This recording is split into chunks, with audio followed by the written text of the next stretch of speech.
Alright, so we got ramen going, and this is just like basic ramen, and all I did was added canned chicken. So, I'm gonna show you what it looks like right now. I still got James and Karla on, they got their dog Hudson, but I've been watching them in New York because I'm a big New York fan. Anyway, this is basically just like canned chicken, okay? And so I put the ramen noodle mix in there. I think it was picante. I don't know, I'll find out, just give me a second. And what I'm doing is cooking a special sauce. So this is what I use right here. This is ramen chicken flavor. So it's ramen chicken flavor. And I got a special sauce going right now. I'm gonna show you all the special sauce. But I'm just kind of stirring it right here. And I've already cooked it for about 3 minutes. This takes literally 3 minutes to do, okay? You got a can of chicken, you dump the can of chicken in there.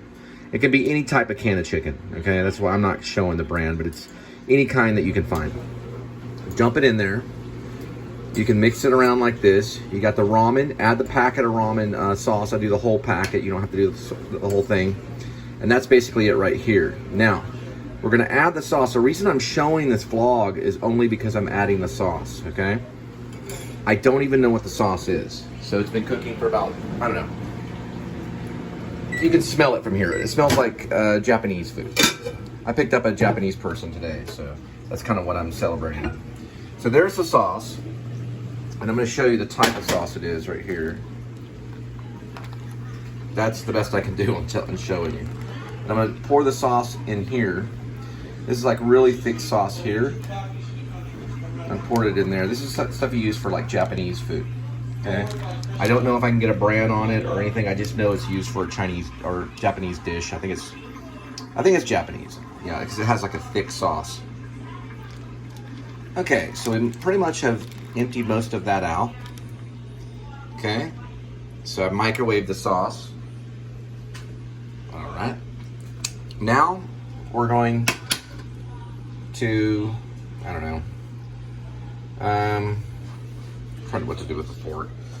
Okay, there we go. Just gonna dump it in, just like that. So we're dumping it into the ramen. And this is what's gonna make it, it tastes almost like, I don't know what it tastes like. It almost tastes like you know, if you ever go to a Chinese restaurant or a Japanese restaurant and they have that thick sauce that they put steak on, that's what it kind of tastes like. All right, we're gonna mix it up, and I'm gonna go ahead and put this, put it on probably, I don't know, probably like that. I just kind of mix it in there like that. So we have, it's kind of this Japanese mixture of ramen and chicken.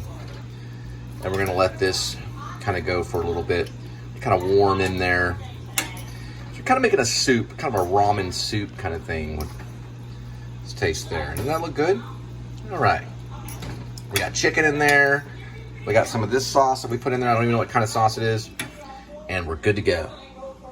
All right, so presentation is really important to me. Remember, I met Rocco Shapiro. So I'm just gonna take a little napkin here. Nothing major, not like major presentation. I'm just gonna kind of wipe that down with there. It doesn't have to be like perfect. Just to get it off kind of the edge so it has more of kind of like a ramen, Japanese ramen kind of thing. I'm just using regular ramen and regular chicken. All right, so we're gonna try it out, see what it looks good. So we're gonna try it out. Back and watch some James and Karla. Now, this is what it looks like right here. So we're gonna try it out here.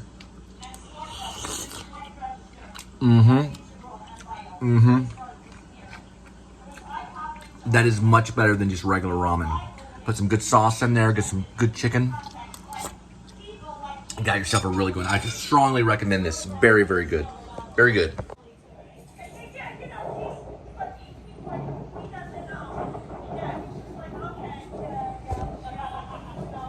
Is it a doggy? Is it a Joe Hudson?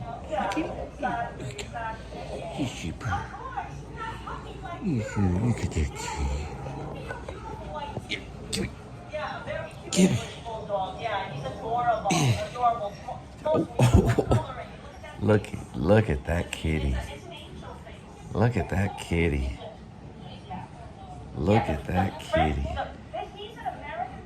Isn't he cute?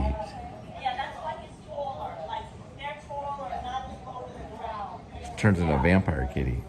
You trying to be a vampire kitty? Ooh, look at those legs. Look at those legs. Oh, he's turning into a vampire kitty. There he goes. You trying to be a vampire kitty? He's an English bulldog. That's his friend. That's a scratch right there. Yeah. You just a scratchy kitty YouTuber. So guys, we're having It goes right in there. honor of Debbie Harry's 70th birthday today. Look, it's where Debbie Harry hang out. We're doing Blondie. Debbie Harry / Blondie In New York City. Look at that kitty. highlighting the many Look at places that. associated with Look at that Blondie. kitty. You know, Debbie Harry's musical career. Because before Debbie Harry and her musical co-founded career in New York Blondie, City. she had Look at that her own kitty. group, the Stilettos. And we showed Yes, some you spots were. from the Stilettos already. You in a bad mood? He doesn't really like to snuggle that. Here, you want to snuggle? Just a little snuggle? Here. Let's get up in here. Sometimes he'll purr. Let's see. Oh, don't you try to. Yes, you burr. Look at that kitty. Yes, you, look at you.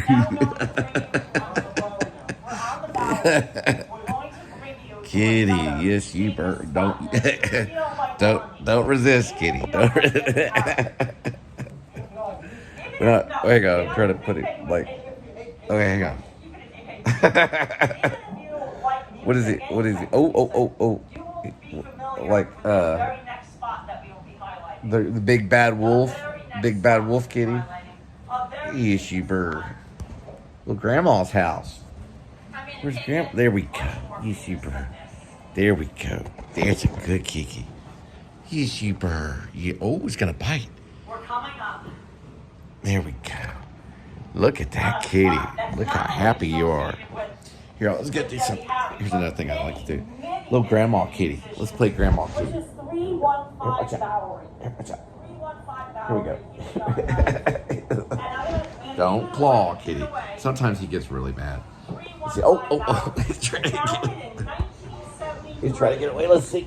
Here we go. Here we go, kitty. Here we go. Wait, you can't get. Here we go. It's okay, kitty. All right, kitty. Here we go. Here. Look at his ears. Okay. Hang on. There we go, kitty. All right. It's okay. It's okay, kitty. May 5th, 1974, so not too far from. You gotta earn your keep, kitty. Gotta earn your keep. Yes, you. Yes, you burr. All right. Don't be mean. Okay, don't be mean. Oh, don't bite. Okay. There he goes.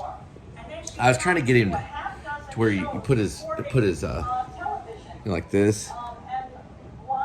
You know, where you make him look like an old.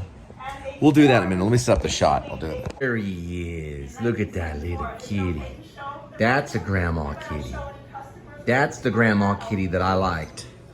Look at that kitty. Little grandma kitty.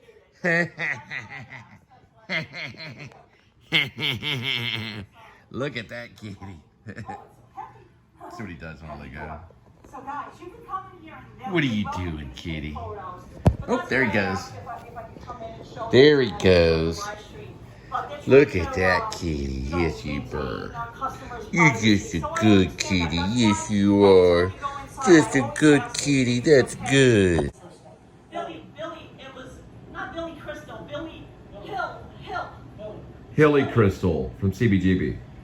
I don't know why I said Billy Crystal. I don't know what Billy Crystal is on my mind. This Saturday night. Yeah, I'm thinking about it because it's Saturday. It's Saturday night, guys. So of course I was thinking of Billy Crystal and Saturday Night Live. What do you want from me? You okay, kitty? From New York called the Ramones. You're okay. And we showed you where the first I don't want to be buried in a pet cemetery. Yeah. I don't want to live my life again. I don't want to be buried in a pet cemetery. I don't want to live my life again. Try this one. Because Come on, we're kid. only a few doors, around the corner from CBGB's, James also wanted to point out that There you go.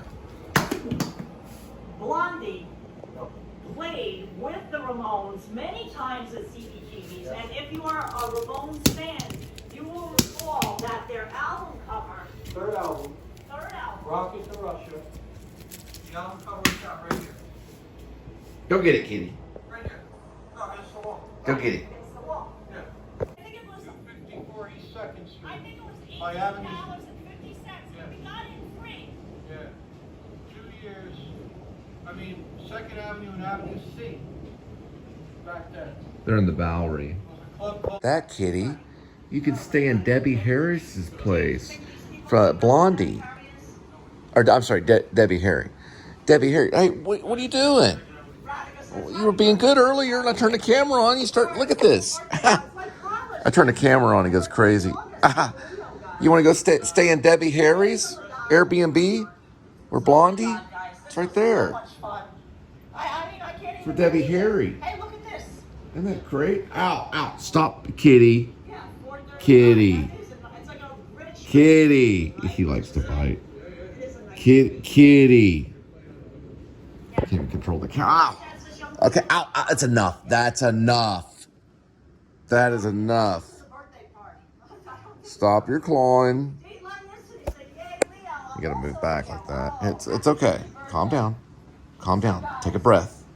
Take a breath. It's okay. I'm gonna show you what he does. Hang on, let me give you a second. Okay, Kitty. He's kind of wild. If I take him out to put him in a cage, I'll put him in a cat carrier. Here, Kitty, calm down. Shit. Ow, golly. He's good protection. Let me see something. I wrote a story based on him called Silver Alert Kitty. Look at that. Look at that. Kitty. Turn the light on. There we go. Look what he did. Kitty. Oh, always the best, guys. My goodness. He just clawed her. You can't really see it right now. It turns red later. Kitty. He acts a little different with the light. Here, Kitty. Kitty. The whole world's watching you. Yeah. Go throw on a Calm down. These parallel lines. Calm. That's a better kitty. Oh, they're turning off now. So Debbie Harry. We will be reviewing the score. It's Marlon Brando movie. It is with Robert De Niro and Edward Norton. The first time I saw the score was actually in Los Angeles. I had already arrived, and I went to Long Beach, California to break into Hollywood. I did go out to Santa Monica, and there was a little theater out there. Now, I may have watched it in Orange County. I don't really remember. Was that a mall? I think it was a Santa Monica mall. I'm going to have to go back and retrace my steps. It could have been an Orange County mall. But I saw it, and I was a big Marlon Brando fan. I loved Robert De Niro, and I was also a big Edward Norton fan because Fight Club would eventually show its face. But this is with Robert De Niro, Marlon Brando, of course, Edward Norton. Robert De Niro is kind of one of the leads in it, but so is Edward Norton. You got to see it. It's a great heist movie, okay? It's called The Score.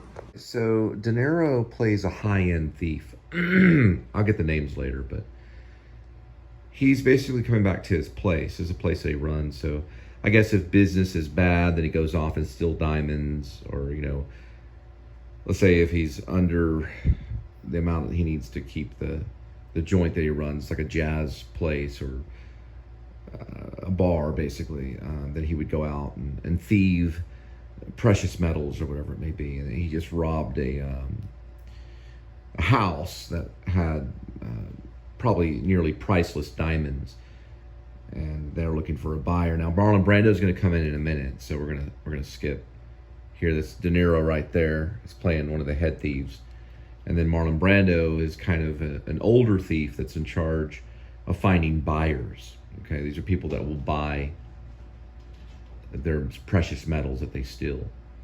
All right, I'm going to cut here, and then I'll cut back to Marlon Brando. See De Niro going into his office. Now you can hear, there he is, Marlon Brando coming in. And it's amazing, his entrance. You can really feel the theater in Marlon Brando. Now, De Niro has done some theater, you know. Robert De Niro is a very good film actor. But Marlon Brando, which people don't realize, that's him right there walking right here.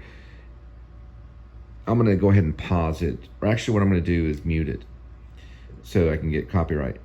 His theater, his walk, even though he's a very heavy set man, but in this sequence, and you know, in this part of his life, he's not, you know, exactly thin. But when he died, he did die of complications, I think, of some type of illness, some type of disease. He did lose quite a bit of weight. They showed some photos of him before he died. Here he's a little bit healthier and heavier, but when he walks in, you immediately can tell, I can immediately tell that this man has a ton of theater under his belt, as in live stage show work, so live theater stage work. Let's watch him, look at him walk around there for a minute. You can see the theater right here. Listen to his voice. Right there. A man of theater is what he was. He was quite the charmer. There he is walking through. Here's De Niro coming down. And of course, De Niro is going to be, you know, very real, very filmic. And what I'm going to do is kind of show you this little sequence here. Now, Brando probably improv'd a lot of this. And right here, he just says, well, Brando says to De Niro, you look like S-H-I-T. What's your secret? Now, this laugh, when I saw it right there, I didn't remember laughing that much in the theater, but now that I watched it right here, this laugh that I laughed at this because of De Niro's seriousness, because he's about to talk with him, I laughed for about, I don't know, a good 2 minutes. The way that Brando says it, you know, like, man, you look like S-H-I-T. What's your secret? It just sounds like something Marlon Brando would have made up. So I'm going to continue it here. It's paused here. And we're just going to continue watching it here in this whole sequence. You just laugh and laugh and laugh. It says, you know, you look like S-H-I-T. What's your secret? And De Niro takes it like a champ. Now, I know that was improv, and all of that goes on. And I'm laughing right here. I'm laughing, I'm laughing, I'm laughing. Just laughing and laughing and laughing. I'm laughing, I'm laughing, I'm laughing. I'm laughing, I'm laughing, I'm laughing. All the way until their conversation starts up, you know, and they finally sit down. And I'm going to move it up here for copyright purposes here, so when they sit down, so I can cut through here. Now, here's whenever it gets into the V shots. He takes off his hat. You see the very theatrical quality. One of my friends said that the reason they like watching the score was just to watch Marlon Brando's mannerisms.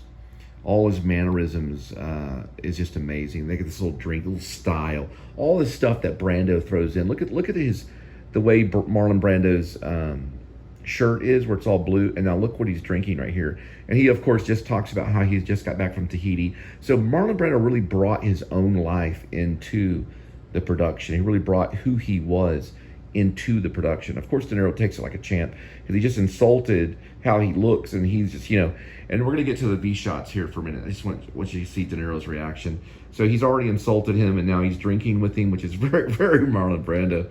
And it just doesn't even faze Marlon Brando. It doesn't even faze De Niro. You can see the reaction on De Niro. He looks a little flushed right here because he just insulted him. You know, you look like S-H-I-T. What's your secret? And so that's just something a thief would say to another thief. And this conversation goes on. I just wanted to, how it opens up, just brilliant opens up. Please Edward Norton come in with even more of a brilliant performance of playing a handicapped guy, which actually, he wasn't even handicapped. He was pretending like he was handicapped. You got to see the score. We'll talk about it a little bit later. This is a great film, 2001 film. I saw it in California. I saw it in, I believe, Santa Monica or Orange County. I don't really remember. But man, it's an amazing film. Check it out. All right, so Brando also likes for actors to put their own personal flair into the performances. And they kind of did that a little bit with De Niro. De Niro was very intimate. There he is right there with a black woman. Now if you don't know this, Robert De Niro is actually part of the Men Too movement. And the reason why is because he did come across a time where a black woman was suing him for assault. So I've talked with Brando. Well, not Brando. I didn't get to talk with Brando. I talked with Diane Salinger. But she had talked with some people that talked to Brando. And she was pretty close to, she was close to the people that knew Brando. But I never got to meet Brando. I went to California to meet Brando and to offer him a script called Oscillate Wildly. Now, of course, we know De Niro had a relationship with a black woman before, and she filed assault charges against him. And we know now, I've recently learned that Robert De Niro is part of the Men Too movement. So he is going to help out with the Men Too movement. And probably the New Liberty Party, too. So I just wanted to show this moment how Brando likes for the actors to bring in their personal life. And then we're going to cut to another shot of Edward Norton. It's a nice noir shot. Now, this whole movie was directed by Frank Oz, who worked with the Muppets. So it's pretty interesting that Frank Oz had worked with puppeteers and things like this. It's a great little movie. Really out of his character, though. I never thought he would do a movie about a thief or about thieves. These are about 3 thieves. But we're gonna switch over to a scene with Edward Norton in a minute. All right, you can see De Niro walking right here, and I'm gonna get the names in a minute of the characters going into this shop. And this is great. Frank Oz really knows cinema very well. He's bringing in just like theater. It'd be just like on a stage. You want to think of film like theater, and you'll do fine. If this was a stage and if this was a set, an actor can easily walk from, let's say, upstage, downstage, and then go to stage right. So Edward Norton would be going stage right. De Niro would be crossing stage right onto the stage. Now this is not stage, it is film, but you want to think of it like stage. So this is Edward Norton's character. He's also playing a thief that's superior. Basically, Edward Norton is playing a thief that is supposedly more crafty, but it turns out De Niro's more crafty. But he's playing a thief that's supposedly handicapped, or he's playing a handicapped man. But in actuality, he's really just a thief, and he's just pretending like he's handicapped. And this is what goes on right here. And then De Niro's going to cross in this way and then cross right into the store. This is the first time they meet. And what I'm going to do is I'm going to go ahead and mute it out. So I'm muting it out right here. And then we're going to watch this little scene take place. It's the first time they cross path. Even though they don't cross paths, you can see they're going one direction, De Niro's going in, and Edward Norton's turning off this way. And we see them meet that way. You want to think of cinema this way. It's a very smart way of thinking of it, like a stage. And they can meet on this platform kind of thing almost. Isn't that great? All right, let's watch them walk off. And you see right here, and then the scene's going to continue on. The camera pans, which you can pan with the camera, and you see him walking towards the other thief, which they'll meet up eventually. Pretty cool, huh? Excuse me, can you help me, please? Can you help me? So what happens here is that Edward Norton acts like, This is special. Can you help me here? so he changes his form and the way that he speaks so that he can hide behind this mask of handicap. So Edward Norton does that here when he meets De Niro. And we're going to get a close-up shot of this in action of Edward Norton doing that. Okay? You can clearly see from the gesture of Edward Norton how brilliant Edward Norton is. This is a kind of his body language showing how incredibly gifted he is. He's pretending like he's a handicapped person right there. It's just a still photo. De Niro's reacting to him. Now, they're both great thieves that will end up working together to steal this ultimate priceless, precious metal crown jewel. Let's just put it that way. It's like a scepter that they steal that's almost priceless.